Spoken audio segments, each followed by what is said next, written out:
કરીએ તથ્ય પટેલને ગુજરાત હાઈકોર્ટથી રાહતના સમાચારોને લઈને। ગુજરાત હાઈકોર્ટે તથ્ય પટેલના વધુ 4 દિવસના હંગામી જામીન મંજૂર કર્યા છે। માતાનું ઓપરેશન જો નહીં થાય તો તાત્કાલિક સરેન્ડર કરવા માટે પણ હુકમ કરાયો છે। 29 મે રાત્રિના 9 વાગ્યા સુધીના જામીન મંજૂર કરાયા છે। તથ્ય પટેલની સાથે 3 પોલીસ કર્મીઓ પણ હાજર છે। તથ્ય પટેલની માતાનું ઓપરેશન કોઈ કારણસર મુલતવી થાય તો સરેન્ડર કરવાનું રહેશે। આ અંગે વધુ માહિતી સંવાદદાતા રોનક વર્મા આપી રહ્યા છે।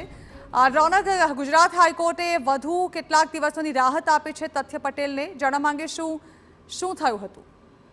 ઝરણા, તથ્ય પટેલ એટલે કે ઇસ્કોન બ્રિજનો એ ચકચારી અકસ્માત કેસ જેમાં 9 થી વધુ નિર્દોષ લોકોએ પોતાના જીવ ગુમાવ્યા હતા। મહત્વનું છે કે તથ્ય પટેલ એ પોતાની ગાડી બેદરકારીપૂર્વક હંકારી રહ્યો હતો અને તેના જ કારણે નિર્દોષ લોકોએ પોતાના જીવ ગુમાવ્યા હતા। આ ઘટનાને લગભગ 2 વર્ષ પૂર્ણ થવા આવ્યું છે। હજુ સુધી ટ્રાયલ આગળ નથી વધી અને ટ્રાયલ આગળ ન વધવા છતાં પણ તથ્ય પટેલ છે તે અત્યારે જેલ હવાલે છે। પોતાની માતાનું તબિયત નાદુરસ્ત છે અને તેનું ઓપરેશન કરાવવાનું છે તે પ્રકારે અગાઉ હાઈકોર્ટમાંથી જામીન માંગવામાં આવ્યા હતા અને હાઈકોર્ટે જામીન મંજૂર પણ કર્યા હતા, પરંતુ હવે વધુ એક વખત ઓપરેશન ન થવાને કારણે વધુ 4 દિવસની જામીન છે તે આપવાની માંગ કરી હતી અને તે કોર્ટે મંજૂર રાખી છે। જી બિલકુલ, આભાર રોનક।